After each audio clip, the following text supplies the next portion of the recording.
നമസ്കാരം, ബീം ഭാരത് ടിവിയിലേക്ക് സ്വാഗതം. ഇന്ന് നമ്മളോടൊപ്പം ഉള്ളത് ചരിത്രകാരനും എഴുത്തുകാരനും ഫാത്തിമ മാതാ കോളേജിലെ അസിസ്റ്റന്റ് പ്രൊഫസറുമായ ഡോക്ടർ വിനിൽ പോൾ ആണ്. Welcome to the show. കേരളത്തിൽ ക്രിസ്തുമത പരിവർത്തനത്തിന്റെ വേരുകൾ എപ്പോഴാണ് തുടക്കം കുറിച്ചത്? അതിലേക്ക് നയിച്ച സാമൂഹിക സാഹചര്യങ്ങൾ എന്തൊക്കെയായിരുന്നു? കേരളത്തിന്റെ ഒരു ചരിത്രം നമ്മൾ പരിശോധിക്കുമ്പം കേരളത്തിലെ ക്രിസ്തുമതത്തിന് പ്രത്യേകിച്ച് സെമറ്റിക് മതങ്ങളിൽപ്പെട്ട ക്രിസ്തുമതവും ഇസ്ലാം മതവും യഹൂദ മതവും ഒക്കെ വളരെ സജീവമായി പ്രവർത്തിക്കുന്ന അല്ലെങ്കിൽ കുറേയധികം നാളുകളായി കേരളത്തിൻ്റെ ചരിത്രത്തിൽ നമുക്ക് കാണാൻ സാധിക്കും. കേരളത്തിലെ ക്രിസ്തുമതത്തിലേക്കുള്ള ഈ മുൻകാല അയിത്തജാതികളും ദളിതരുമായിട്ടുള്ള ആളുകളുടെ ഒരു പരിവർത്തനത്തെ സംബന്ധിച്ച് നിരവധി പഠനങ്ങളൊക്കെ ഉണ്ട്. അപ്പോൾ അവരെല്ലാം മുന്നോട്ട് വെക്കുന്ന ഒരു പ്രധാന പോയിന്റ് ഏത് സമയം മുതലാണ് ക്രിസ്തുമതത്തിലേക്ക് ഇവിടുത്തെ അയിത്തജാതികൾ മതപരിവർത്തനം ചെയ്ത് പ്രവേശിച്ചതെന്നൊരു പ്രധാനപ്പെട്ട ചോദ്യമാണ്. അപ്പോൾ അതിൻ്റെ ഒരു തുടക്കം എന്ന നിലയ്ക്ക് തന്നെ പല ആളുകളും ആർഗ്യുമെൻ്റ് മുൻപോട്ട് വെക്കുന്നത് കേരളത്തിൻ്റെ ക്രിസ്തുമതം തുടങ്ങിയത് തന്നെ ഇവിടുത്തെ അയിത്തജാതിക്കാരിൽ നിന്നാണ് എന്നൊക്കെ പറയുന്ന ചില ആലോചനകൾ. ഇപ്പോൾ നമുക്ക് ലഭ്യമായ തെളിവുകളുടെയൊക്കെ അടിസ്ഥാനത്തിൽ നമ്മൾ പരിശോധിക്കുമ്പം ഈ നെസ്റ്റോറിയൻ അല്ലെങ്കിൽ മാണിക്കൻസ് എന്നൊക്കെ പറയുന്നതും അങ്ങനെ പലതരത്തിലുള്ള വിദേശ പ്രസൻസ് കേരളത്തിൻ്റെ ഒരു ചരിത്രത്തിലൊക്കെ നമ്മൾ കാണുന്നുണ്ട്. അപ്പം സ്വാഭാവികമായിട്ടും നമുക്ക് വളരെ സയൻറ്റിഫിക് ആയിട്ടുള്ള തെളിവുകളൊന്നും തന്നെ ക്രിസ്തുമതത്തിൻ്റെ തുടക്കവുമായി ബന്ധപ്പെട്ട് നമുക്ക് ലഭ്യമല്ല. എങ്കിൽ തന്നെയും പല ആർഗ്യുമെൻറ്റുകൾ പല ആളുകൾ വെക്കാറുണ്ട്. അംബേദ്കർ ഉൾപ്പെടെയുള്ള ആളുകൾ ഈ ഒരു ഡിസ്കഷനിൽ പങ്കെടുക്കുന്നത് നമ്മൾ കാണുന്നുണ്ട്. അപ്പോൾ ഈ കോസ്റ്റൽ ഏരിയയുമായി ബന്ധപ്പെട്ട താഴെത്തട്ടിൽ പണിയെടുത്തിരുന്ന ആളുകളാണ് ക്രിസ്തുമതം സ്വീകരിച്ചതെന്നും വിദേശത്ത് നിന്ന് ചില ആളുകൾ ഇങ്ങോട്ട് വന്നു ചേർന്നു എന്നൊക്കെ പറയുന്ന പല ആർഗ്യുമെൻറ്റുകളൊക്കെയാണ്.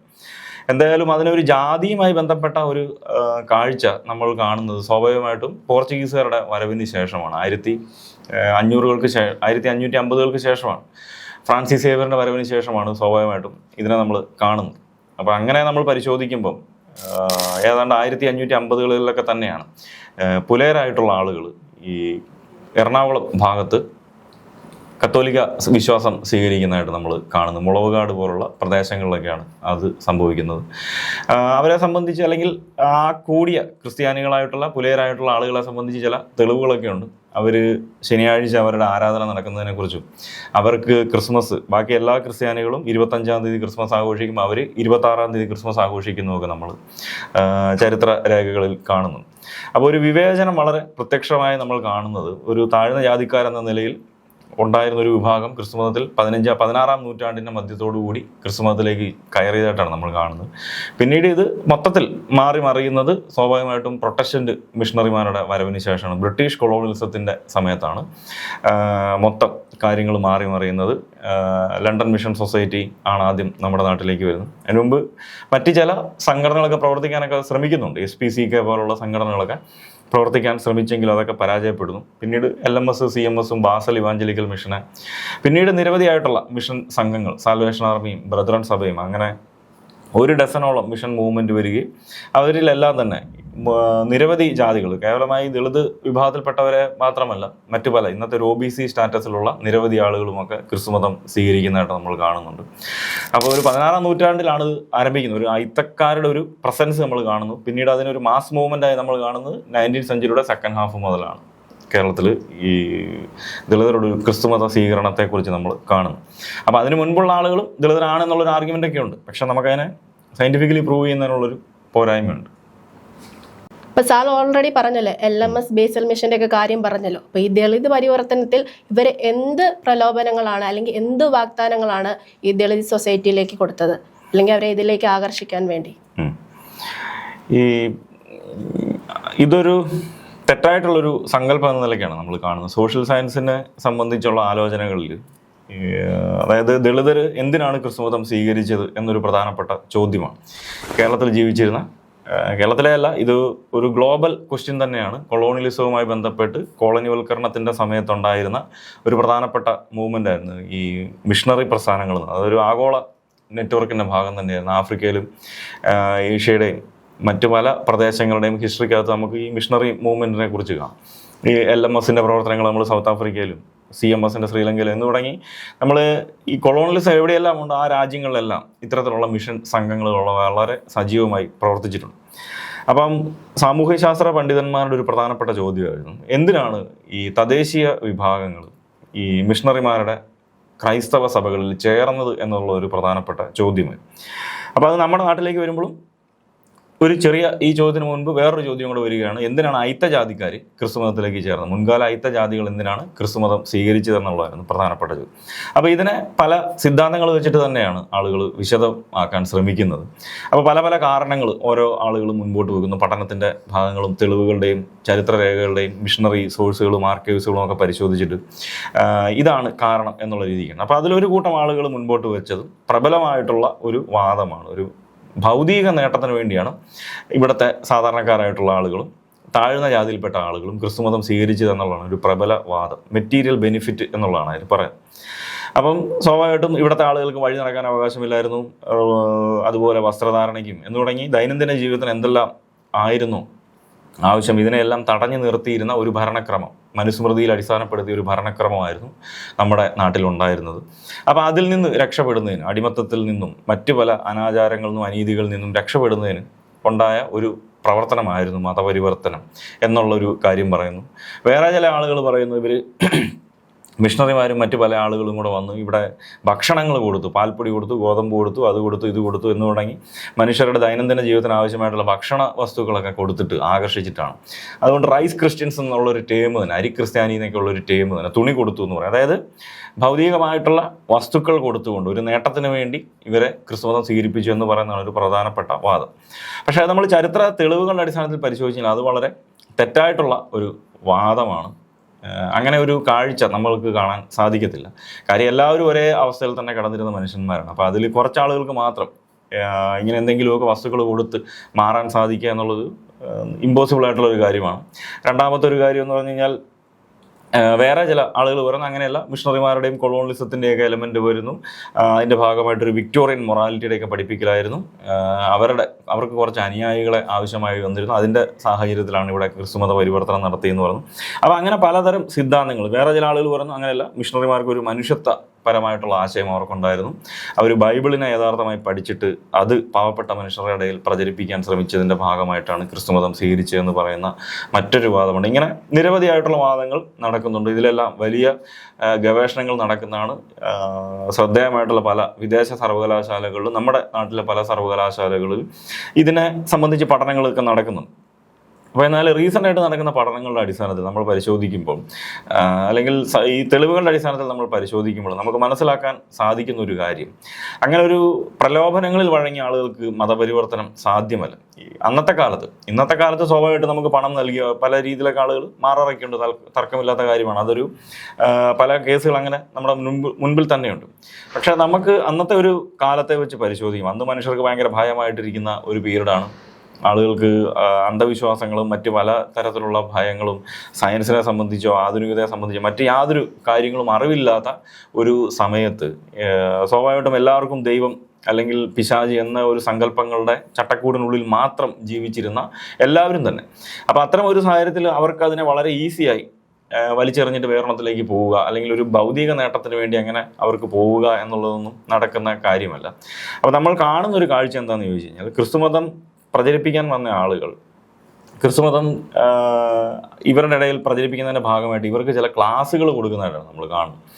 അപ്പോൾ അത് പല രീതിയിലായിരിക്കും. ചിലപ്പോൾ പാടത്തും പറമ്പിലും ആയിരിക്കാം, അല്ലെങ്കിൽ മാർക്കറ്റുകളിലായിരിക്കാം പഠിപ്പിക്കുന്നത്. വലിയ എഴുതാനും വായിക്കാനും ഒന്നും അറിയാൻ മേലാത്ത പല ആളുകളെ പലപ്പോഴും പല രീതിയിൽ ഇവർ പല പല കാര്യങ്ങൾ മിഷണറിമാരും അതോടൊപ്പം തന്നെ തദ്ദേശീയരായിട്ടുള്ള അവരെ സഹായികളായിട്ടുള്ള പല ആളുകളുണ്ട്. അപ്പോൾ ഇവരുടെയൊക്കെ ഒരു നെറ്റ്വർക്കിൻ്റെ പ്രവർത്തനത്താലാണ് തദ്ദേശീയ ജനതയ്ക്കിടയിലേക്ക്, പ്രത്യേകിച്ച് ദളിതരായിട്ടുള്ള ആളുകൾക്കിടയിലേക്ക് ക്രിസ്തുമതം പ്രചരിപ്പിക്കാനുള്ള ശ്രമങ്ങൾ നടത്തുന്നത്.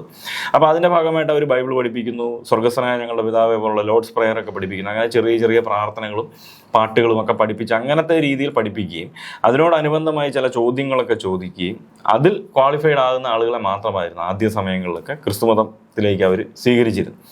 അപ്പം അതേസമയം നമ്മൾ ഇപ്പം ഇദ്ദേഹം ചോദിച്ചൊരു ചോദ്യത്തിന് വേറൊരു പോയിന്റിൽ ഒരു പ്രസക്തമായിട്ടുള്ള ഒരു നിരീക്ഷണം നമുക്ക് സാധ്യമാണ്.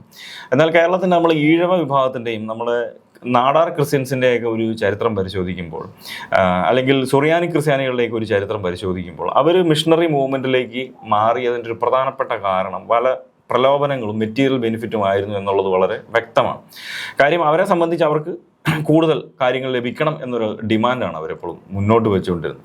അപ്പോൾ അതിൻ്റെ ഭാഗമായിട്ട് നമ്മൾ ആലോചിക്കുമ്പോഴത്തേനും അങ്ങനത്തെ ഒരു പോസിബിലിറ്റി അവിടെ കിടക്കുന്നുണ്ട്. അതേസമയം നമ്മൾ ദളിതരെ സംബന്ധിച്ച് പരിശോധിച്ച് കഴിഞ്ഞാൽ ഈ ക്രിസ്തുമതം സ്വീകരിച്ചത് മൂലം വലിയ സമ്പന്നനായി മാറിയ ഒരു ദളിതനെയോ അല്ലെങ്കിൽ സർക്കാർ സർവീസിലേക്ക് പ്രവേശിച്ച ദളിതനെയോ അല്ലെങ്കിൽ വിദ്യാഭ്യാസം ലഭിച്ച ഒരു ദളിതനെയോ ഒന്നും തന്നെ നമ്മൾ കാണുന്നില്ല. അതേസമയം ഈഴവരിൽ നിന്നും സുറിയാനി ക്രിസ്ത്യാനികളിൽ നിന്നും ഈ മിഷണറി മൂവ്മെൻറ്റിന് കൂടെ കൂടിയ പല ആളുകളും പലതരത്തിലുള്ള സാമൂഹ്യ നേട്ടങ്ങൾ കൈവരിക്കുന്നതായിട്ട് നമ്മൾ കാണുന്നു. അപ്പോൾ ഇവരെ കോമൺ ആയിട്ട് ഇപ്പം ലണ്ടൻ മിഷൻ ആണെങ്കിലും ചർച്ച് മിഷൻ സൊസൈറ്റി ആണെങ്കിലും ബാസൽ മിഷനായി ആണെങ്കിലും സാൽവേഷൻ ആർമി ആണെങ്കിലും സെവൻത് അങ്ങനെ നിരവധി മൂവ്മെൻറ്റുകളുണ്ട്.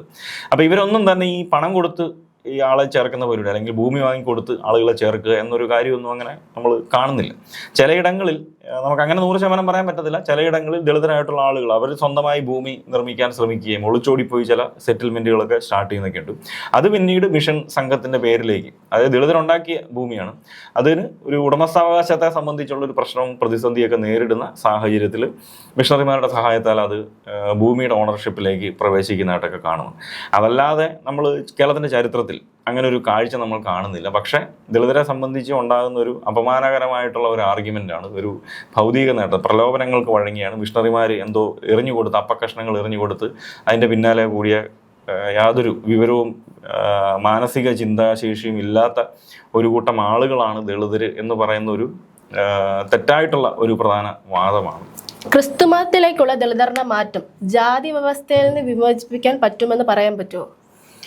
ഈ ക്രിസ്തുമതമൊന്നുമല്ല, ഇന്ത്യയിലെ ഏതൊരു മതത്തിലേക്ക് ദളിതർ മാറിയാലും അതിൽ നിന്നൊരു ജാതി വിമോചനം സാധ്യമല്ല. കാര്യം ഇസ്ലാം മതത്തിൻ്റെ ഒരു ഹിസ്റ്ററിയിൽ നമ്മൾ പരിശോധിച്ചാൽ നമ്മൾക്ക് മുന്നിൽ തന്നെയുണ്ട്. ഇന്ത്യൻ സാഹചര്യത്തിൽ പരിശോധിക്കുമ്പോൾ പട്ടികജാതി സ്റ്റാറ്റസ് വേണമെന്ന് ആവശ്യപ്പെടുന്ന ദളിത് മുസ്ലിങ്ങൾ നമ്മുടെ ഇടയിലുണ്ട്. കേരളത്തിൻ്റെ സാഹചര്യത്തിൽ വന്നു കഴിഞ്ഞാലും അതേ രീതിക്ക് തന്നെയാണ്. ഹൊസാന്മാർ അല്ലെങ്കിൽ മുക്കുവ മേഖലയിൽ നിന്ന് വന്ന ഇസ്ലാം മതം സ്വീകരിച്ച ആളുകളെ, പിന്നെ അവരുടെ പ്രാക്ടീസുകളും അവർ വെച്ച് പുലർത്തുന്ന രീതിയുമൊക്കെ പരിശോധിച്ചാൽ അവിടെയും വളരെ വ്യക്തമായി നമ്മൾ ഈ കാസ്റ്റിൻ്റെ പ്രസൻസ് കാണുന്നു. ഏതിൻ്റെ അകത്തൊക്കെ പോയാലും ഇപ്പോൾ ബുദ്ധിസ്റ്റ് മതം സ്വീകരിച്ചാൽ അവിടെയും പട്ടികജാതി എന്നുള്ള രീതിയിൽ ജാതി ഇന്ത്യയിൽ രൂപപ്പെട്ടതും അല്ലാത്തതുമായിട്ടുള്ള ഏതൊരു മതത്തിൻ്റെ അകത്തും ജാതി വളരെ വ്യക്തവും ശക്തവുമായി നിൽക്കുന്ന ഒരു കാര്യം തന്നെയാണ്. അപ്പോൾ അതിൻ്റെ ഭാഗം എന്ന നിലയിൽ ഇന്ത്യയിൽ തന്നെ ഉള്ള ആളുകൾ എന്ന നിലയിൽ തന്നെ കേരളത്തിലെയും ഇന്ത്യയിലെയും ക്രിസ്തുമതത്തിനുള്ളിൽ വളരെ ശക്തമായി ജാതി നിലനിൽക്കുന്നുണ്ട്, ഡിസ്ക്രിമിനേഷൻ ഹൈറാർക്കി നിലനിൽക്കുന്നുണ്ട്. അപ്പം ക്രിസ്തുമതത്തിലേക്ക് ചേർന്നതിലൂടെ ജാതിയിൽ നിന്ന് രക്ഷപ്പെടാം എന്ന് ദളിതർ കരുതിയെന്ന് ഞാൻ കരുതുന്നില്ല. ഞാൻ കരുതുന്നില്ലെന്നുള്ളതല്ല, നമുക്ക് ചരിത്രത്തിൻ്റെ തെളിവുകൾ വെച്ച് പരിശോധിക്കുമ്പം ഇതിൽ നിന്നൊരു ഒളിച്ചോട്ടം അല്ലെങ്കിൽ ഒരു ക്രിസ്തുമതത്തിലേക്ക് ചേർന്നാൽ ഒരു സ്വർഗരാജ്യമാണ് ഞങ്ങൾക്ക് മുൻപിൽ ഇവിടെ കിട്ടുന്നത് എന്ന ഒരു ചിന്തയൊന്നും ഇവരുടെ ആദ്യകാല അനുഭവങ്ങളുടെ രേഖകൾ പരിശോധിച്ചാൽ നമുക്ക് അങ്ങനത്തെ ഒരു പ്രതീക്ഷയിലൊന്നുമല്ല ആളുകൾ മാറിയിരിക്കുന്നത്. അപ്പോൾ അവരെ സംബന്ധിച്ച് അവരുടെ ഒരു വിശ്വാസത്തിൻ്റെ ഒരു ഇന്നർ ട്രാൻസ്ഫോർമേഷൻ, മാനസികപരമായി ഉണ്ടായ ഒരു വിശ്വാസത്തിനോട് തോന്നുന്ന ഒരു മാറ്റം, അതിൻ്റെ ഭാഗമായിട്ടാണ് അവർ ക്രിസ്തുമതം സ്വീകരിക്കുന്നത്. അപ്പോൾ അതല്ലാതെ ഇതിൻ്റെ അകത്തേക്ക് മാറിയാൽ അവരുടെ ദളിതത്വവും അയിത്വവും എല്ലാം ഒരു കുളി കഴിഞ്ഞ് മാറിപ്പോണ പോലെ ശുദ്ധമായി അവർക്ക് സമൂഹത്തിൽ ജീവിക്കാൻ പറ്റുമെന്ന ഒരു ധാരണ അന്നും ആ മനുഷ്യന്മാർക്കില്ല, ഇന്നുമില്ല എന്ന് നമുക്ക് വളരെ വ്യക്തമായിട്ടറിയാം. അപ്പം ഇത് വളരെ ശക്തമായി നിലനിൽക്കുന്ന, അതായത് നമ്മുടെ ഉത്തരവെന്ന് പറഞ്ഞു കഴിഞ്ഞാൽ ക്രിസ്തുമതത്തിനുള്ളിൽ ജാതി വളരെ ശക്തമായി നിലനിൽക്കുന്ന ഒരു പ്രതിഭാസമാണ് ഇന്നും. അപ്പം ഇന്നത്തെ ക്രിസ്തുമതത്തിനുള്ള ജാതിക്ക് ഒരു തെളിവ് എന്ന നിലയിൽ നമ്മൾ ചോദിച്ചാൽ നിരവധി സംഭവങ്ങളൊക്കെ ഉണ്ട്. അതോടൊപ്പം തന്നെ നമ്മളെല്ലാ ഞായറാഴ്ചയിലും നമ്മൾ കാണുന്ന മാട്രിമോണിയൽ കോളങ്ങൾ നമ്മൾ പരിശോധിക്കുക, അല്ലെങ്കിൽ നമ്മുടെ ഈ മാട്രിമോണിയൽ വെബ്സൈറ്റുകളൊക്കെ പരിശോധിച്ചാൽ അതിൻ്റെ അതൊക്കെ വളരെ വ്യക്തമായി ആളുകൾ കാസ്റ്റ് ചേർത്തുകൊണ്ട് തന്നെയാണ് ക്രിസ്ത്യൻ എന്നുള്ളൊരു പ്രയോഗം നടത്തിക്കൊണ്ടിരിക്കുന്നത്. ദളിത് ക്രിസ്ത്യാനികൾ, നാടാർ ക്രിസ്ത്യൻസ്, മുക്കുവ ക്രിസ്ത്യാനികൾ എന്നുള്ള രീതിയിൽ, സുറിയാനി ക്രിസ്ത്യാനി എന്നൊക്കെ പറഞ്ഞാൽ ഏതൊക്കെ ജാതിയിൽ നിന്നാണോ അവർ വന്നത് അതിനെ വളരെ വ്യക്തമായി സൂചിപ്പിക്കുകയും അവരെ മാത്രം വിവാഹം ചെയ്തുകൊണ്ടിരിക്കുന്ന ഒരു രീതിയാണ്. അപ്പോൾ അതൊക്കെ നമുക്ക്, അതായത് സഭകളുടെ ഔദ്യോഗിക മാസികകളിൽ, സഭകളുടെ ഔദ്യോഗിക വെബ്സൈറ്റുകളിലും എല്ലാത്തിൻ്റെ അകത്ത് നമുക്ക് ഈ മാട്രിമോണിയൽ കോളങ്ങളുണ്ട്. അപ്പോൾ അതിൻ്റെ അകത്ത് ഇത് വളരെ കൃത്യമായിട്ട് അടയാളപ്പെടുത്തി വെച്ചിട്ടുണ്ട്. അപ്പോൾ ഇത് വളരെ ശക്തമായി നിലനിൽക്കുന്ന ഒരു പ്രതിഭാസമാണ് എന്നുള്ളത് അന്ന് ക്രിസ്തുമതം സ്വീകരിച്ച ആളുകൾക്ക് അറിയാവുന്നൊരു യാഥാർത്ഥ്യമാണ്. ഇന്ന് ക്രിസ്തുമതത്തിനുള്ളിലുള്ള ദളിതർക്ക് അറിയാവുന്നൊരു യാഥാർത്ഥ്യമാണ്. ഇതൊരിക്കലും ഇതിനകത്ത് വന്നതിലൂടെ ഈ ജാതി ഇല്ലാതാകുന്നില്ല എന്നുള്ളൊരു ഒരു കാര്യമാണ്. അതേസമയം ഇവിടെ ശ്രദ്ധേയമായ ഒരു പോയിന്റ് വ്യത്യാസപ്പെട്ടിട്ടുള്ളതുണ്ട്. ഒരു സംഭവം, അത് ഈ മലബാർ ഭാഗത്ത് പ്രവർത്തിച്ചുകൊണ്ടിരുന്ന ബാസൽ മിഷൻ എന്ന് പറഞ്ഞൊരു മിഷൻ സംഘം. ബാസൽ എന്ന് പറഞ്ഞാൽ സ്വിറ്റ്സർലൻഡിൽ ഒരു സ്ഥലത്തിൻ്റെ പേരാണ്. അതിൽ കൂടുതൽ പ്രവർത്തിച്ചതും ജർമ്മൻ, ഫ്രഞ്ച് തുടങ്ങിയ സ്ഥലത്തു നിന്നൊക്കെ വന്ന മിഷണറിമാരായിട്ടുള്ള ആളുകൾ അവിടെ പ്രവർത്തിച്ചു. അപ്പോൾ അവർ ഭാരതപ്പുഴയ്ക്ക് വടക്കോട്ടാണ് അവരുടെ പ്രധാന മിഷൻ ഫീൽഡ്. അപ്പോൾ അവർ ഒരു കാര്യം ചെയ്തു, അവർ കർശനമായ ഒരു നിയമം നടപ്പിലാക്കി. അതായത് അവരുടെ കൂടെ ഒരാൾ ക്രിസ്തുമതം സ്വീകരിച്ചു കഴിഞ്ഞാൽ, തദ്ദേശീയനായിട്ടുള്ള ഒരു മലയാളി അല്ലെങ്കിൽ ഒരു മലബാറുകാരൻ ക്രിസ്തുമതം സ്വീകരിച്ചു കഴിഞ്ഞാൽ, അയാൾ ഏത് ജാതിയിൽ നിന്നാണോ വരുന്നത് അയാൾ മറ്റൊരു ജാതിയിൽപ്പെട്ട ആളെ വിവാഹം കഴിക്കണം എന്നൊരു നിയമം അവർ നടപ്പിലാക്കി. ഉദാഹരണത്തിന് ഇപ്പോൾ ഒരു ചെറുമൻ അവരുടെ കൂടെ ക്രിസ്തുമതം സ്വീകരിച്ച് കഴിഞ്ഞാൽ ആ ചെറുമൻ ഒരു തീയനെ വിവാഹം കഴിക്കണം, ഒരു തീയൻ വന്നു കഴിഞ്ഞാൽ ഒരു പുലയനെ വിവാഹം കഴിക്കണം, ഒരു പുലയൻ വന്നു കഴിഞ്ഞാൽ ഒരു ഈഴവനെ വിവാഹം കഴിക്കണം, അങ്ങനെ തുടങ്ങി നായരെ വിവാഹം കഴിക്കണം. അങ്ങനെ ഒരു മിക്സഡ് മാരേജും വളരെ കർശനമായിരുന്നു. അപ്പം അത് കാരണം അവരുടെ എണ്ണം വളരെ കുറവാണ്. എങ്കിലും അവിടെ കൂടുതലും ഈ തീയ വിഭാഗത്തിൽ നിന്ന് ക്രിസ്തുമതം സ്വീകരിച്ച ആളുകളായിരുന്നു അവരുടെ ഇടയിൽ കൂടുതലായും വന്നിരുന്നത്. അപ്പം എന്ത് തന്നെയായാലും അവരങ്ങനെ ഒരു രീതി, അതായത് ക്രിസ്തുമതത്തിൽ അവർക്ക് തുടരണമെന്നുണ്ടെങ്കിൽ അവർ വന്നിരുന്ന ജാതി ഏതായിരുന്നു അതിൽ നിന്ന് മാറി മറ്റൊരു ജാതി വിവാഹം കഴിക്കണം എന്ന ഒരു കർശന നിയമം ബാസൽ ഇവാഞ്ചലിക്കൽ മിഷൻകാർ നടപ്പിലാക്കിയിട്ടുണ്ട്. അപ്പോൾ അതിൻ്റെ ഭാഗമായിട്ട് അവിടെ ഒരു ഫെയ്ത്ത് കമ്മ്യൂണിറ്റി എന്നുള്ള നിലയിൽ നമ്മളൊരു കൂട്ടം ക്രിസ്ത്യാനികളെ കാണാൻ പറ്റും. അവർക്കൊരു ജാതിയെക്കുറിച്ചൊരു ഐഡിയ ഒന്നും ഇല്ല. അങ്ങനെ ഒരു ചെറിയൊരു കേസ് മാത്രമാണ് കേരളത്തിൻ്റെ സാഹചര്യത്തിൽ അല്ലെങ്കിൽ ഇന്ത്യൻ സാഹചര്യത്തിൽ തന്നെ നമുക്ക് മുൻപിലുള്ളത്. ബാക്കി എല്ലായിടത്തും അയാളുടെ എന്ത് ജാതിയാണോ ആ ജാതിയിൽ നൂറ്റാണ്ടുകളായിട്ട് 16-ാം നൂറ്റാണ്ട് മുതൽ തുടരുന്ന ഒരു രീതിയാണ് നമ്മൾ കേരളത്തിൽ കാണുന്നത്. ഇപ്പോൾ ഓൾറെഡി പറഞ്ഞു കഴിഞ്ഞല്ലോ, അപ്പം ക്രിസ്തുമത സഭകളിലെ ഹൈറാർക്കി ഇപ്പോഴും നിലനിൽക്കുന്നുണ്ടെന്ന്. ഇപ്പം 21-ാം നൂറ്റാണ്ടിൽ ഒരു മാറ്റങ്ങൾ അനിവാര്യമാണല്ലോ. അപ്പം ഇപ്പോഴും ഇങ്ങനത്തെ കാസ്റ്റ് ഡിസ്ക്രിമിനേഷൻ തുടരുന്നു. അപ്പം അതിൻ്റെ ഒരു പ്രത്യാഘാതം എന്തായിരിക്കും അല്ലെങ്കിൽ വരും തലമുറയ്ക്ക്? അല്ല, ഇതിങ്ങനെ തുടരുന്ന ഒരു പ്രതിഭാസം തന്നെയാണ്.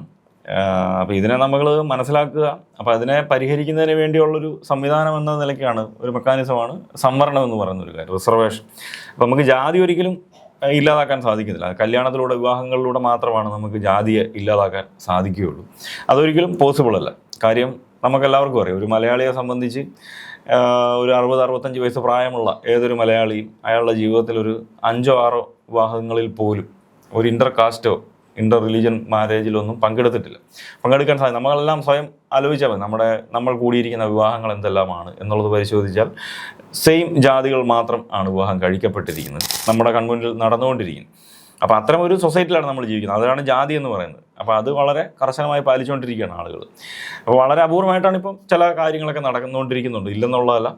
ചില യുക്തിവാദി സംഘങ്ങളും സ്വതന്ത്ര ചിന്തകരും ഒക്കെ വരുന്ന ഒരു സാഹചര്യം കൂടുതലാകുന്നുണ്ട് ഇപ്പോഴത്തെ ഒരു സാഹചര്യത്തിൽ. സോഷ്യൽ മീഡിയയൊക്കെ വളരെ സജീവമാണ്. അത് നമുക്കൊരു പോസിറ്റീവ് എനർജി തരുന്ന ഒരു കാര്യമാണ്. എങ്കിൽ തന്നെയും കൂടുതൽ ആളുകൾ, ഒരു 90% വരുന്ന അല്ലെങ്കിൽ 95% വരുന്ന ആളുകൾ സ്വന്തം ജാതിയിൽ നിന്ന് തന്നെ വിവാഹം കഴിച്ചുകൊണ്ടിരിക്കുകയാണ്. അപ്പോൾ അത്തരം ഒരു പ്രതിസന്ധിയെ നമുക്ക് മറികടക്കുന്നതിനുണ്ടെങ്കിൽ ഇത്തരം ഒരു ഡിസ്ക്രിമിനേഷൻ വളരെ ശക്തമായി നിൽക്കുന്ന ഒരു പ്രതിഭാസമാണ് നമ്മുടെ മുൻപിലുള്ളത്.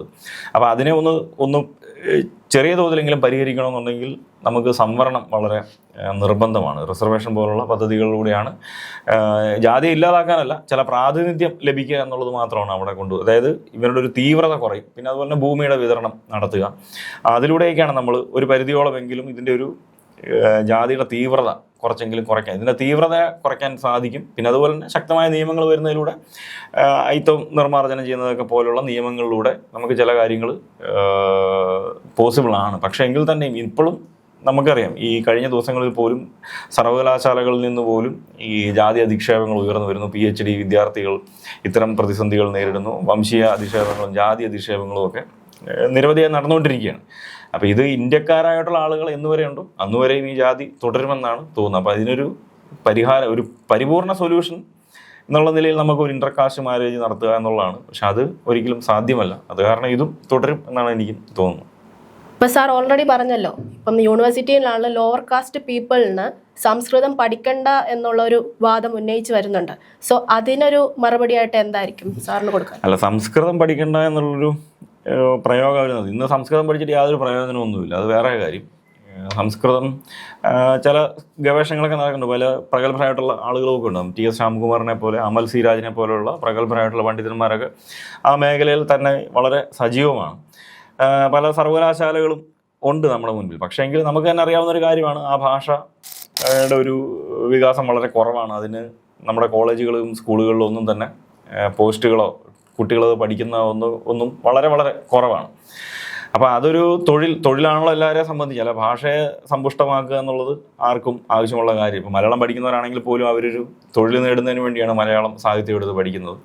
അപ്പോൾ അതേ രീതിക്ക് തന്നെ തൊഴിൽ കിട്ടണമെന്നുണ്ടെങ്കിൽ സംസ്കൃതം പഠിക്കുന്നതുകൊണ്ട് യാതൊരു പ്രയോജനവും ഇല്ലാത്തൊരു സാധനം. അത് നൂറ്റാണ്ടുകളായിട്ട് അങ്ങനെ തന്നെയാണ്. സംസ്കൃതങ്ങൾ ഇംഗ്ലീഷ് വിദ്യാഭ്യാസത്തിൻ്റെ വരവോടുകൂടി മലയാളം സ്കൂളുകൾ തുടങ്ങുന്നതൊക്കെ ഒരു പശ്ചാത്തലത്തിൽ സംസ്കൃത അധ്യാപകരും സംസ്കൃത ഭാഷയുടെ പ്രസക്തി ഒരു 19-ാം നൂറ്റാണ്ടിൻ്റെ മധ്യം മുതൽ തന്നെ ഇല്ലാതാകുന്നുണ്ട്. അത് പലരും നിരീക്ഷിച്ചിട്ടുള്ളൊരു കാര്യമാണ്. എങ്ങനെയാണ് ഒരു ആധുനിക സമൂഹത്തിൽ ഈ സംസ്കൃതം മാറ്റി നിർത്തപ്പെടുന്നത് മാറ്റി നിർത്തേണ്ട ഒരു വിഷയം തന്നെയാണ്. കാര്യം അതിലാണ് ഏറ്റവും അനീതി നിറഞ്ഞിട്ടുള്ള കാര്യങ്ങൾ മുഴുവൻ എഴുതി പിടിപ്പിച്ചിരിക്കുന്ന ഭാഷയാണത്. അപ്പോൾ അതിൻ്റെ ഒരു പ്രശ്നം ഒരു സൈഡിൽ നിൽക്കുന്നുണ്ട്. അപ്പോൾ അത് കാരണം അതിനെ സംബന്ധിച്ചുള്ളൊരു ചർച്ചയ്ക്കൊരു പ്രസക്തി ഇല്ലെന്നാണ് എനിക്ക് തോന്നുന്നത്. കാര്യം അതൊരു വളരെ വളരെ ചെറിയ ഒരു കൂട്ടം ആളുകൾ മാത്രമാണ് ഇപ്പോൾ അതിൽ പങ്കെടുത്തുകൊണ്ടിരിക്കുന്നത്. അപ്പോൾ അതിൻ്റെ അകത്ത് ഇത്തരം ഒരു ഹൈറാർക്കി നിലനിർത്തുകയും അവർ ഒരു ജനാധിപത്യത്തെക്കുറിച്ചോ ഭരണഘടനയെക്കുറിച്ചോ മനുഷ്യരെക്കുറിച്ചോ ഉള്ള യാതൊരു വിവരവും ഇല്ലാത്ത സാഹചര്യത്തിലാണ് ഇത്തരത്തിലുള്ള ചില വാക്കുകൾ ഉപയോഗിക്കുകയും ഇത്തരത്തിലുള്ള ചില അധിക്ഷേപങ്ങളൊക്കെ നടത്തുന്ന അവർ മനുഷ്യനാണെന്ന് അവർക്ക് തിരിച്ചറിയാൻ സാധിക്കാത്ത സാഹചര്യങ്ങളാണ് ആളുകൾ ഇങ്ങനെ ഇത്തരം രീതിയിൽ പെരുമാറുന്നത്. അതുപോലെ തന്നെ നമ്മളൊരു ഭരണഘടനയെ സംബന്ധിച്ചും ഒരു കോൺസ്റ്റിറ്റ്യൂഷണൽ മൊറാലിറ്റിയെ സംബന്ധിച്ചൊക്കെ ഉള്ള ആലോചനകളൊന്നും ഇല്ലാത്ത മനുഷ്യരാണ് ഇത്തരം ചില വാക്കുകൾ. അതിപ്പോൾ ചില ഉയർന്ന പദവിയിൽ ഇരിക്കുന്ന ആളാണെങ്കിലും ശരി, അവർ സ്വയം മനുഷ്യനാണെന്ന് തിരിച്ചറിയുന്നില്ലെങ്കിൽ പിന്നെ നമ്മൾ പറഞ്ഞിട്ട് കാര്യമില്ല. ഇന്ത്യൻ ഭരണഘടനാ ശില്പികളും അല്ലെങ്കിൽ രാഷ്ട്രീയ ചിന്തകരും എങ്ങനെയാണ് മതപരിവർത്തനത്തെ നോക്കിക്കണ്ടത്? ഈ മതപരിവർത്തനത്തിൻ്റെ ഒരു ഹിസ്റ്ററി നമ്മൾ പരിശോധിക്കുമ്പോൾ അത് വലിയൊരു ചർച്ച നടന്നൊരു സംഭവം തന്നെയാണ്. ഒരു 20th സെഞ്ച്വറിയോട് കൂടി തന്നെയാണ് ഇന്ത്യ എമ്പാടും വളരെ സജീവമാകുന്നൊരു ഡിബേറ്റാണ് മതപരിവർത്തനം എന്നുള്ളൊരു കാര്യം. അപ്പോൾ ആ ഒരു പശ്ചാത്തലത്തിലാണ് ഹിന്ദു മഹാസഭ പോലുള്ള മൂവ്മെൻറ്റുകളൊക്കെ വളരെ ശക്തിയായി വരുന്നത്. കേരളത്തിൻ്റെ ഒരു ഹിസ്റ്ററി പരിശോധിച്ചാലും നമ്മൾ ഈഴവരെ ഉൾപ്പെടെയുള്ള വലിയൊരു സംഘം ആളുകൾ മതപരിവർത്തനത്തെക്കുറിച്ച് ആ കാലത്ത് നിരവധി പ്രസിദ്ധീകരണങ്ങൾ തന്നെയുണ്ടായിരുന്നു. മതപരിവർത്തനത്തെ സംബന്ധിച്ച് ഇതിനുമായി ബന്ധപ്പെട്ട ചില മീറ്റിങ്ങുകൾ നടക്കുന്നു, പ്രസംഗങ്ങൾ, ആർട്ടിക്കിളുകൾ നിരവധിയായി പലതരം മാസികകളിലും പുസ്തകങ്ങളിലും ആത്മകഥകളിലൂടെയൊക്കെ പല ആളുകളൊക്കെ എഴുതുന്ന സി കേശവനും CV കുഞ്ഞിരാമനും അങ്ങനെ നിരവധി ആളുകളുണ്ട്. അപ്പോൾ അതിൻ്റെ ഒരു വലിയൊരു ഹിസ്റ്ററി നമ്മളെ മുൻപിൽ തന്നെയുണ്ട്. പിന്നീട് നമ്മൾ കാണുന്ന ഏറ്റവും പ്രധാനപ്പെട്ട വ്യക്തി, അതിലൊരു സയൻറ്റിഫിക്കലി ഇത്തരം ഒരു വിഷയത്തെ സമീപിച്ച ഒരു പ്രധാന പണ്ഡിതൻ എന്ന് പറഞ്ഞാൽ നമുക്കെല്ലാവർക്കും അറിയാവുന്ന പോലെ ഡോക്ടർ BR അംബേദ്കർ തന്നെയാണ്. അപ്പോൾ അദ്ദേഹവും ഈ വക കാര്യങ്ങളെക്കുറിച്ച് എന്തുകൊണ്ട് ഈ അയിത്തജാതിക്കാർ ഈ ഹിന്ദുമതം ഉപേക്ഷിക്കണം എന്ന ഒരു നിരീക്ഷണം അംബേദ്കർ മുൻപോട്ട് വെക്കുന്നു. അപ്പോൾ അതിൻ്റെ ഭാഗമായിട്ട് അദ്ദേഹം ക്രിസ്തുമതത്തിനെക്കുറിച്ചുള്ള ആലോചനകൾ വളരെ ശക്തമായ രീതിയിൽ മുൻപോട്ട് വെക്കുന്നുണ്ട്. എന്തുകൊണ്ടും നല്ലത് ക്രിസ്തുമതം എന്നൊരു ആലോചന വരുന്നു, അല്ലെങ്കിൽ ഇസ്ലാം മതം എന്നുള്ളൊരു ആലോചന വരുന്നു. അതിനുശേഷം നമുക്കെല്ലാവർക്കും അറിയാവുന്ന പോലെ തന്നെ അദ്ദേഹം പിന്നീട് ഞാനൊരു ഹിന്ദുവായി മരിക്കത്തില്ല എന്ന് പ്രഖ്യാപിച്ചുകൊണ്ട് തന്നെയാണ് അദ്ദേഹം ബുദ്ധിസ്റ്റ് വിശ്വാസിയായി മാറുന്ന ഒരു കാഴ്ച നമ്മൾ കാണുന്നു. അപ്പം ഇതൊരു പ്രധാനപ്പെട്ട ഒരു ചർച്ചയായിരുന്നു. നമ്മുടെ ഇന്ത്യൻ സാഹചര്യത്തിലെ ഈ മതം എന്ന് പറയുന്ന അത്രയും ശക്തമായി നിൽക്കുന്നൊരു വിഷയം തന്നെയാണ്. നമ്മൾ എന്തുമാത്രം സയൻറ്റിഫിക്കലി നമ്മൾ എന്തുമാത്രം ഉയർന്ന ഒരു അവസ്ഥയിലേക്ക് എത്തിച്ചേർന്നാലും ഇന്നും നമ്മുടെ സൊസൈറ്റിയെ നിയന്ത്രിക്കുന്ന ഒരു പ്രധാന ഘടകം മതം തന്നെയാണെന്നുള്ളതിന് യാതൊരു തർക്കവുമില്ല. അപ്പോൾ അതിന് ഡബിൾ ഇരട്ടിയായിരുന്നു ഈ കൊളോണിയൽ പീരീഡിലൊക്കെ, പ്രത്യേകിച്ച് കോൺസ്റ്റിറ്റ്യൂഷനൊക്കെ രൂപപ്പെട്ടു വരുന്ന സാഹചര്യങ്ങളിൽ നമ്മൾ കാണും. എന്നാൽ അതേസമയം അവിടെ അംബേദ്കറിനെ പോലെയുള്ള പണ്ഡിതന്മാരായിട്ടുള്ള ആളുകളുടെ നിരീക്ഷണത്തിലാണ് നമ്മുടെ ഭരണഘടന എഴുതപ്പെടുന്നത്. അപ്പോൾ അതിൻ്റെ പശ്ചാത്തലത്തിൽ ഈ മതത്തിനെ അതിജീവിച്ച ചില മനുഷ്യന്മാരായിരുന്നു അതിൻ്റെ മുഖ്യ ശില്പികളായിട്ട് നിൽക്കുന്നത്. അപ്പോൾ അത് കാരണം അവർ എല്ലാ മതങ്ങളെ ഒരുപോലെ കാണും. അതായത് മതമില്ലാതെ ഇന്ത്യക്കാർക്ക് ജീവിക്കാൻ പറ്റത്തില്ല എന്നൊരു സാഹചര്യത്തെ മനസ്സിലാക്കിയ ആളുകളാണ് അവർ.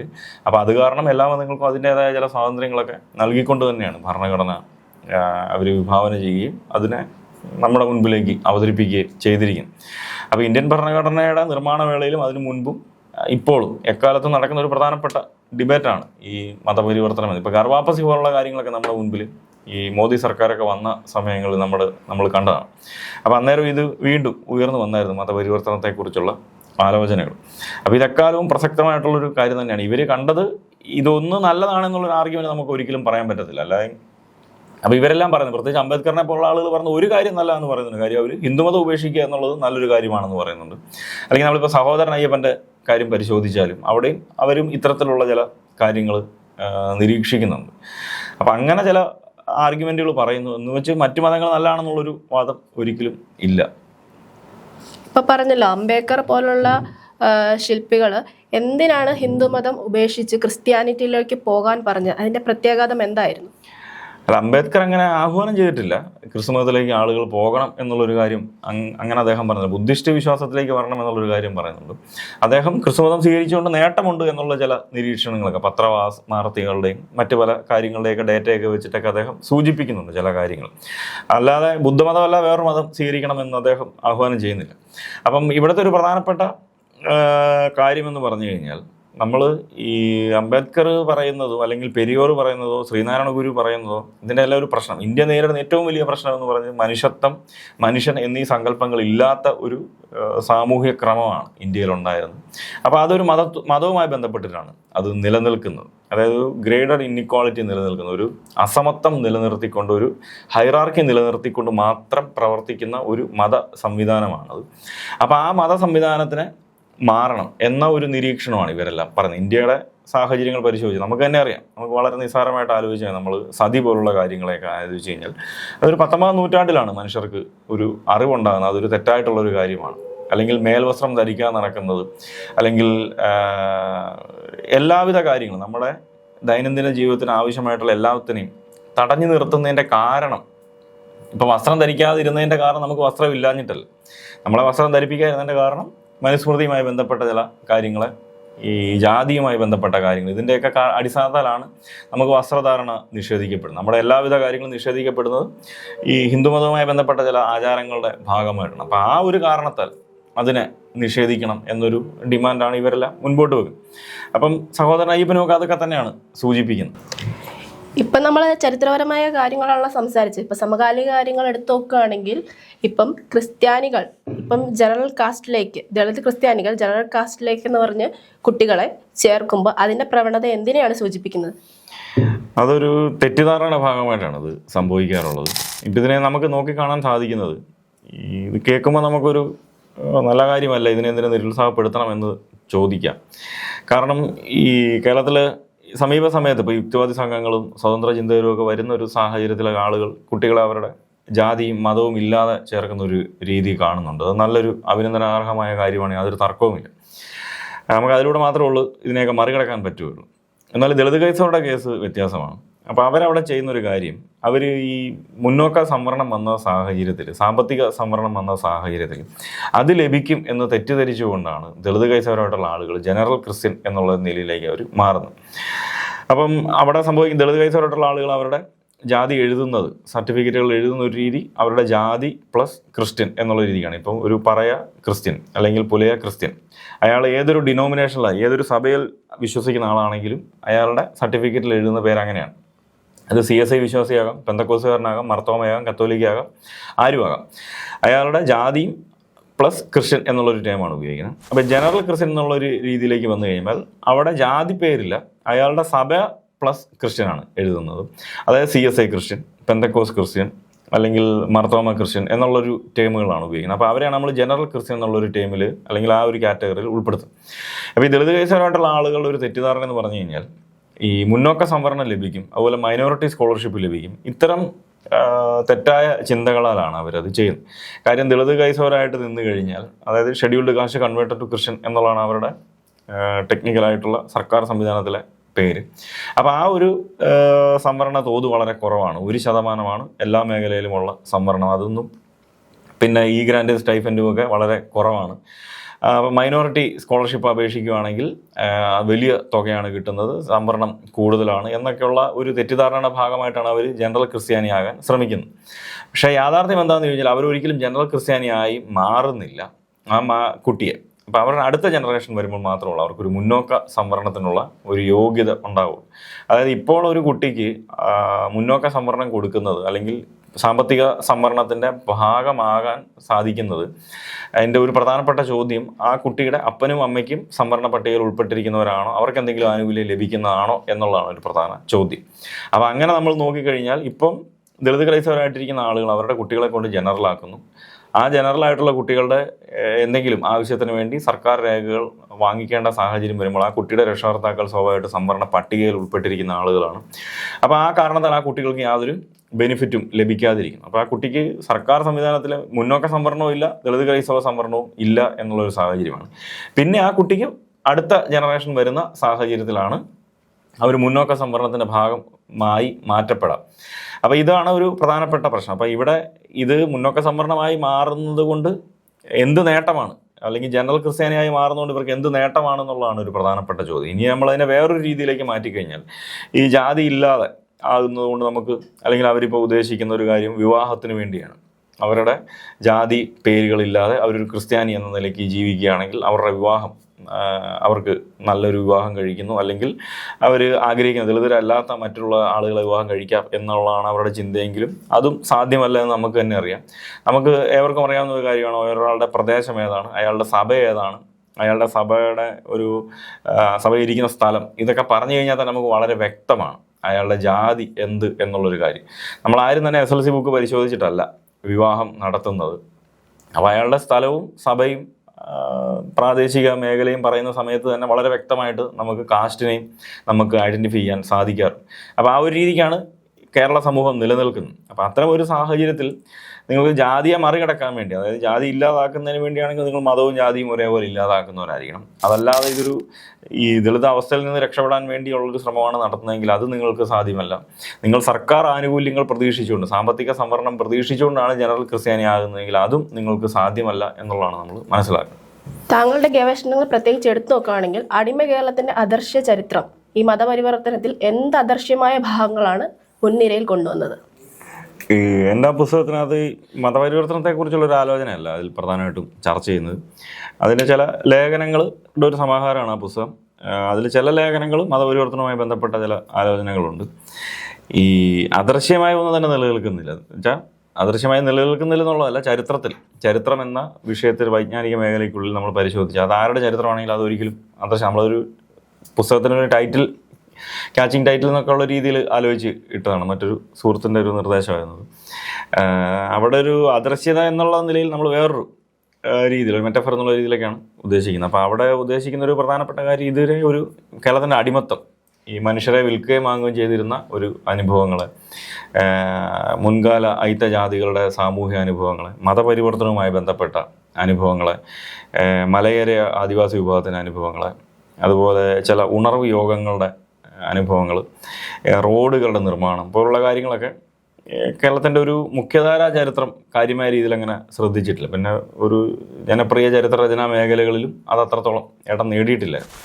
അപ്പോൾ അതിനെയൊക്കെ മറികടക്കുക, അല്ലെങ്കിൽ അതിലേക്ക് ഒരു എൻട്രി എന്നുള്ള രീതിയിലാണ് നമ്മളൊരു അദർശ്യത എന്നുള്ളൊരു നിരീക്ഷണമോടെ നടത്തുന്നത്. അപ്പോൾ അത്തരത്തിലുള്ള ചില കാര്യങ്ങളൊക്കെയാണ് അതിൽ പ്രധാനമായിട്ടും ചർച്ച ചെയ്യുന്നത്. ഈ അടിമത്ത നിരോധനം, പ്രാദേശിക അടിമ ചന്തകളെ, കേരളത്തിൽ നിന്ന് പുറത്തേക്ക് വിദേശ രാജ്യങ്ങളിൽ എത്തപ്പെട്ട അടിമകൾ, ഇത്തരം കാര്യങ്ങളെക്കുറിച്ചൊക്കെ ഉള്ളൊരു ആലോചനകളുടെ ഒരു ലേഖന സമാഹാരമാണ് അടിമ കേരളത്തിന് അദർശ്യ ചരിത്രം എന്ന് പറയുന്ന പുസ്തകം. സർക്കാർ സംവിധാനങ്ങൾ ദളിതരുടെ പ്രശ്നങ്ങളെ എത്ര ഗൗരവത്തോടെ നോക്കിക്കാണുന്നു? ഈ സർക്കാർ ദളിതരുടെ അല്ലെങ്കിൽ ക്രിസ്ത്യാനികളുടെയൊക്കെ ഒരു പ്രശ്നങ്ങൾ വളരെ അപൂർവമായിട്ടാണ് ശ്രദ്ധിക്കാൻ ശ്രമിക്കുന്നത്. അപ്പോൾ സ്വാഭാവികമായിട്ട് നമ്മളതിനെ നോക്കിക്കാണുന്നതിൻ്റെ ഭാഗം എന്ന നിലയിൽ നമ്മൾ മനസ്സിലാക്കുന്ന, അല്ലെങ്കിൽ അതിൻ്റെ ഒരു ഇൻഡിക്കേറ്റർ എന്ന നിലയിൽ നമ്മൾ കാണുന്നത് സർക്കാർ ചില കമ്മീഷനുകളെ നിയമിക്കുക എന്നുള്ളതാണ്. അപ്പോൾ ഒരു കമ്മീഷനെ വെക്കുക, അതിന് പണം ഉപയോഗിച്ച് സർക്കാർ പഠിക്കാൻ ശ്രമിക്കുന്നവളാണല്ലോ അതിനെ ഒരു പ്രധാനപ്പെട്ട വിഷയമാണ് എന്ന നിലയ്ക്ക് നമ്മൾ കാണും. അപ്പോൾ അങ്ങനെ നമ്മൾ നോക്കിക്കഴിഞ്ഞാൽ കാര്യമായ രീതിയിലൊന്നും പഠനങ്ങളൊന്നും നടക്കുന്നില്ല. ആകെ ഒരു കമ്മീഷൻ വന്നിട്ടുണ്ട്, പരിവർത്തന കോർപ്പറേഷൻ, ഗംഗാധരൻ എന്ന് പറഞ്ഞ കമ്മീഷനാണ്. അത് ദളിത് കൈസവരം മാത്രമല്ലായിരുന്നു, ദളിത് കൈസവരും പിന്നോക്ക ഹിന്ദുക്കളുമായിട്ടുള്ള ഒരു കൂട്ടം ആളുകളെ കുറിച്ചുള്ളൊരു പഠനമാണ് അവർ നടത്തുന്നത്. അതിൻ്റെ ഭാഗമായിട്ടൊരു കോർപ്പറേഷനൊക്കെ സ്റ്റാർട്ട് ചെയ്യുന്നു. പിന്നീട് സമീപ സമയത്ത് 2019 അവസാനം ആണ് പ്രഖ്യാപിക്കുന്നത് ഒരു JB കോശി കമ്മീഷൻ എന്ന് പറഞ്ഞൊരു കമ്മീഷൻ. അതിലും ദളിത് കൈസവരെ ഉൾപ്പെടുത്തിയിട്ടുണ്ടായിരുന്നു. പക്ഷേ ദളിത് കൈസവ പ്രതിനിധികളൊന്നും തന്നെ ചെയർമാൻ്റെ പൊസിഷനിലോ അങ്ങനത്തെ രീതിയിലൊന്നും വന്നിട്ടില്ലായിരുന്നു. അതിൻ്റെ മുഖ്യ പദവികളിലൊന്നും തന്നെ ദളിത് കൈസവരായിട്ടുള്ള ആളുകളില്ലായിരുന്നു. എങ്കിലും അതിൻ്റെ ചോദ്യങ്ങളിൽ ദളിത് കൈസവരം എന്നുള്ളൊരു പ്രയോഗവും അവർ നടത്തിയിട്ടുണ്ടായിരുന്നു. അപ്പം ഇവർ നോക്കിക്കാണാൻ ശ്രമിക്കുന്നുണ്ട് എന്ന് ഒരു പരിധിയോളം നമുക്ക് പറയാം. പക്ഷേ അതിനൊരു റിസൾട്ട് വന്നിട്ടില്ല. അവരുടെ റിപ്പോർട്ടുകളെ, ഇപ്പം നരേന്ദ്ര കമ്മീഷൻ റിപ്പോർട്ടാണെങ്കിലും ശരി, ഈ JB കോശി കമ്മീഷൻ റിപ്പോർട്ടൊക്കെ ആണെങ്കിലും ശരി, അതൊന്നും ഒരിക്കലും നടപ്പിലാക്കുന്നില്ല. അല്ലെങ്കിൽ ഇതിൻ്റെ ഡാറ്റ അവർ ശേഖരിച്ചിട്ടുണ്ട്, ദളിത് കേസുകളുടെ പ്രശ്നങ്ങൾ എന്താണ് എന്നുള്ളതിനെ സംബന്ധിച്ചുള്ളൊരു ആധികാരികമായ തെളിവുകൾ കമ്മീഷനുകൾ വഴി സർക്കാർ സംവിധാനങ്ങൾക്കുള്ളിൽ എത്തപ്പെട്ടിട്ടുണ്ട്. പക്ഷേ ഇവരത് നടപ്പിലാക്കുകയോ അത് പരിഹരിക്കാനുള്ള ശ്രമങ്ങൾ നടത്തുകയോ ഒന്നും തന്നെ ചെയ്യുന്നില്ല. ബാക്കി മേഖലകളെല്ലാം വളരെ മോശമായിട്ടുള്ളൊരു സാഹചര്യത്തിലാണ് നമ്മൾ കാണുന്നത്. നിയമസഭാ ചർച്ചകളൊക്കെ പരിശോധിച്ച് കഴിഞ്ഞാൽ ഈ ദളിത് കേസുകാർ ആരാണ്, എന്താണ്, എങ്ങനെയാണ് അവരുടെ ജീവിതം എന്നുള്ളതിനെക്കുറിച്ച് യാതൊരു അറിവുമില്ലാത്ത ആളുകളാണ് ഈ ഭൂരിഭാഗം നിയമസഭാ അംഗങ്ങൾ. ദളിത് കേസുകാർക്കിടയിൽ നിന്ന് ആരും തന്നെ നിയമസഭാ അംഗങ്ങളായിട്ടുമില്ല. 1964 പി ചാക്കോ എന്ന് പറഞ്ഞൊരു MLA വന്നതിന് ശേഷം ഈ നാളിതുവരെ 2025 വരെ ഒരാളും തന്നെ നിയമസഭാ അംഗമായിട്ടില്ല ദളിത് കേസുകാർക്കിടയിൽ നിന്ന്. സ്വാഭാവികമായിട്ടും ആ കാരണത്താൽ തന്നെ അവരുടെ ഒരു പ്രശ്നം എന്താണ് എന്നുള്ളതിനെക്കുറിച്ച് ഒരു അറിവും സാധാരണക്കാരായിട്ടുള്ള ആളുകൾക്കോ അല്ലെങ്കിൽ രാഷ്ട്രീയ പ്രവർത്തകരെ സംബന്ധിച്ച് ഇല്ല. അപ്പോൾ അവർ ചോദ്യങ്ങൾ ചോദിച്ചു കഴിഞ്ഞാൽ അവർ സ്വാഭാവികമായിട്ടും കോർപ്പറേഷനെ മുൻനിർത്തിക്കൊണ്ടുള്ള പരിവർത്തിത വികസന കോർപ്പറേഷനെ മുൻനിർത്തിക്കൊണ്ടുള്ള മറുപടികളൊക്കെ നൽകുക, അതിലും വഴി എന്തോ ഫണ്ടുകൾ കൊടുക്കുന്നുണ്ട്, അവരുടെ പ്രശ്നങ്ങൾ പരിഹരിക്കുന്നുണ്ട് എന്ന ഒരു തെറ്റിദ്ധാരണ പ്രചരിപ്പിക്കുന്ന ഒരു സംവിധാനമാണ് പലപ്പോഴും നിയമസഭാ രേഖകളിലൂടെ നമ്മൾക്ക് കാണാൻ സാധിക്കുന്നത്. അപ്പോൾ സർക്കാർ ഈ JB കോശി കമ്മീഷൻ പോലുള്ള കാര്യങ്ങൾക്ക് നടപ്പിലാക്കിയാൽ തന്നെ ഒരു പരിധിയോളം ഈ ദളിത് കേസോ വിഷയങ്ങൾ പരിഹരിക്കപ്പെടും എന്നുള്ളതാണ് എനിക്ക് തോന്നുന്നത്. താങ്കളുടെ ഗവേഷണം എടുത്തു നോക്കണേ, മതപരിവർത്തനത്തിന്റെ ആശയങ്ങൾ പുതുതലമുറയ്ക്ക് എന്ത് ആശയമാണ് അല്ലെങ്കിൽ അവർക്ക് എന്തൊരു ഇൻസ്പിറേഷനാണ് കൊടുക്കാൻ പറ്റുന്നത്? അതൊരു പ്രധാനപ്പെട്ട ചോദ്യമാണ്. കാര്യം ഈ നമ്മുടെ പഠനങ്ങൾ സമകാലിക സാമൂഹിക അവസ്ഥകളെയും അല്ലെങ്കിൽ സമകാലിക തലമുറയും എങ്ങനെയാണ് ബാധിക്കുന്നത് എന്നുള്ളൊരു പ്രധാനപ്പെട്ട ചോദ്യം തന്നെയാണ്. അപ്പോൾ ഈ ചരിത്രത്തിനെ സംബന്ധിച്ചുണ്ടായ ഒരു പ്രധാനപ്പെട്ട പ്രശ്നവും പ്രതിസന്ധിയും അത് മുൻപെങ്ങോ നടന്ന ഒരു വിഷയം എന്ന നിലയ്ക്ക് തന്നെയാണ് കൂടുതലും നമ്മുടെ ഒരു ചിന്തയും നമ്മുടെ ആലോചനകളും കിടക്കുന്നത്. പക്ഷേ നമ്മുടെ പഠനങ്ങളും ചരിത്ര പഠനങ്ങളും ഒരു പോളിസി മേക്കിങ്ങിൻ്റെ ഭാഗമാക്കപ്പെടുക, അല്ലെങ്കിൽ അതിൻ്റെ അടിസ്ഥാനത്തിൽ ചില നിയമങ്ങളും നിരീക്ഷണങ്ങളും സർക്കാർ സംവിധാനത്തിലൂടെയൊക്കെ ഉയർന്നു വരിക, അല്ലെങ്കിൽ കറണ്ട് സൊസൈറ്റിയെ സംബന്ധിച്ചുള്ള നമ്മൾ പഠിക്കുന്ന വിഭാഗം ആരാണോ അവരെക്കുറിച്ചുള്ള ചില ഡാറ്റ വെളിയിലേക്ക് കൊണ്ടുവരിക. ആർക്കൈവൽ ഡാറ്റ വെളിയിലേക്ക് കൊണ്ടുവരിക എന്നുള്ളതല്ല, സമകാലിക അവസ്ഥയെ സംബന്ധിച്ചുള്ള ഡാറ്റകൾ കൊണ്ടുവരിക എന്നുള്ളത് വളരെ പ്രധാനപ്പെട്ടതാണ്. അപ്പം അത്തരത്തിലുള്ള ചില പ്രവർത്തനങ്ങൾ വെളിയിലേക്ക് വന്നാൽ മാത്രമല്ല നമ്മൾ ഇന്ന് നിലനിൽക്കുന്ന ജാതി എന്ത് എന്നുള്ളതിനെക്കുറിച്ച് ഇന്നും വളരെ ശക്തമായി നിലനിൽക്കുന്ന ഒരു പ്രതിഭാസമാണ് കാസ്റ്റ് എന്ന് പറയുന്നത്, കാസ്റ്റ് ഡിസ്ക്രിമിനേഷൻ എന്ന് പറയുന്നത്. വർഗീയത, മതവും എല്ലാം വളരെയധികം തലയ്ക്ക് പിടിച്ചിരിക്കുന്ന ചെറുപ്പക്കാരും എല്ലാ പ്രായത്തിലും പെട്ട ആളുകളുടെ ഒരു വലിയ സ്റ്റേറ്റ് തന്നെയാണ് കേരളം എന്ന് പറയുന്നത്. യാതൊരു തർക്കവുമില്ല. നമ്മളെല്ലാവരും സോഷ്യൽ മീഡിയയിലൊക്കെ കാണുന്നതാണ് ഇത്തരത്തിലുള്ള പ്രയോഗങ്ങളും കാഴ്ചകളും എല്ലാം.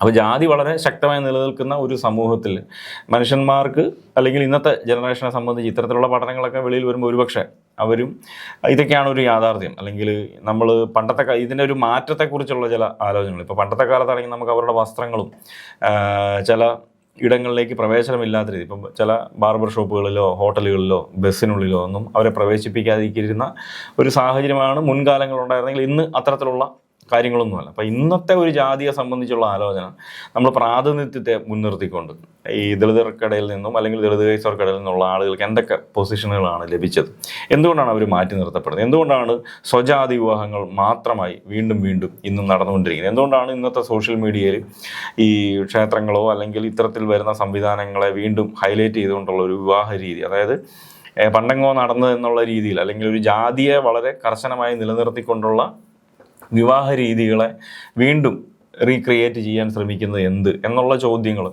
അല്ലെങ്കിൽ നമ്മളുടെ സങ്കല്പത്തിലുള്ള കോളനികളെക്കുറിച്ചുള്ള സങ്കല്പം, കറുത്ത നിറത്തെക്കുറിച്ചുള്ള സങ്കല്പം. അപ്പോൾ ഇതൊക്കെ നമുക്ക് മനസ്സിലാക്കണമെന്നുണ്ടെങ്കിൽ ഇത്തരത്തിലുള്ള ഗവേഷണങ്ങൾ, ഇപ്പം ഞാൻ ചെയ്ത ഗവേഷണം എന്നുള്ളതല്ല, ഇത്തരത്തിലുള്ള സാമൂഹ്യ ശാസ്ത്ര ഗവേഷണങ്ങൾ വെളിയിലേക്ക് വരുന്ന ഒരു സാഹചര്യത്തിലാണ് നമ്മൾ കൂടുതൽ ബോധവാന്മാരായി മാറുന്നത്.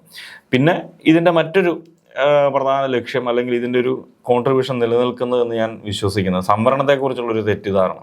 സംവരണം എന്ന് പറയുന്നത് എന്തോ മോശപ്പെട്ട കാര്യമാണെന്നും ഇത് എന്തുകൊണ്ടാണ് സംവരണം കൊടുക്കേണ്ടി വരുന്നത് തുടങ്ങിയ ചോദ്യങ്ങളുടെയൊക്കെ ഉത്തരം ഇത്തരം ഗവേഷണങ്ങളിലൂടെ മാത്രമാണ് നമുക്ക് സാധിക്കും. അപ്പം നമ്മളെ കൂടുതൽ ജനാധിപത്യ രീതിയിലേക്ക്, അതായത് നമ്മളൊരു ശത്രുതയെ നിർമ്മിച്ചെടുക്കാനോ അല്ലെങ്കിൽ ഒരു കരച്ചിൽ മാത്രം എപ്പോഴും പറയുക എന്നുള്ളതല്ല ചരിത്ര ഗവേഷണത്തിൻ്റെ ഒരു ലക്ഷ്യം. നമ്മൾ പീഡിപ്പിക്കപ്പെട്ടവരും പീഡനമേറ്റവരുമൊക്കെ ചില പണ്ഡിതന്മാരുടെ നിരീക്ഷണമാണ്, ഞാൻ പറയുന്നതല്ല. ഒരേപോലെ തന്നെ നമ്മൾ മനുഷ്യരായി മാറുന്നതിന്, നമ്മളെല്ലാം ബോധവാന്മാരാകുന്നതിനും വേണ്ടിയാണ് ഇത്തരത്തിലുള്ള ചരിത്രങ്ങളെ നമ്മൾ പഠിക്കുന്നത്. അപ്പം അതിലൂടെ മാത്രമുള്ളൂ നമുക്കെല്ലാം ഒരു തിരിച്ചറിവുണ്ടാവുള്ളൂ. മനുഷ്യനാണ് എന്നൊരു തിരിച്ചറിവ് നമുക്കുണ്ടാകണമെന്നുണ്ടെങ്കിൽ നമ്മൾ എങ്ങനെയാണ് ഈ ഒരു സാഹചര്യത്തിലേക്ക് എത്തിച്ചേർന്നത് എന്നൊരു അറിവ് വളരെ പ്രധാനപ്പെട്ടാണ്. അത് നൂറ്റാണ്ടുകളായിട്ട് നമ്മുടെ നാട്ടിലുള്ള ഒരു കാര്യങ്ങളെ നമ്മൾ മനസ്സിലാക്കുക എന്നുള്ളതാണ് അതിനുവേണ്ടി ചെയ്യണം. നമ്മൾ നല്ല മനുഷ്യരായി മാറണമെന്നുണ്ടെങ്കിൽ നമ്മൾ നല്ല രീതിയിൽ ചരിത്രത്തെ മനസ്സിലാക്കുകയും പഠിക്കുകയും മറ്റുള്ളവരെ നമുക്ക് സ്നേഹിക്കണമെങ്കിലും മറ്റുള്ളവരോട് നമുക്ക് ക്ഷമിക്കണമെങ്കിലും എല്ലാ രീതിയിലും പെരുമാറണമെന്നുണ്ടെങ്കിൽ നമുക്ക് ഇത്തരത്തിലുള്ള പശ്ചാത്തലം വളരെ പ്രധാനപ്പെട്ടതെന്നാണ് ഞാൻ കരുതുന്നത്. ഇത്രയും സമയം മതപരിവർത്തനത്തിനെക്കുറിച്ചും സാമൂഹിക പ്രശ്നങ്ങളെക്കുറിച്ചും ഞങ്ങളുടെ ചാനലിനോടൊപ്പം സഹകരിച്ചതിന് വളരെയധികം നന്ദി. Thank you.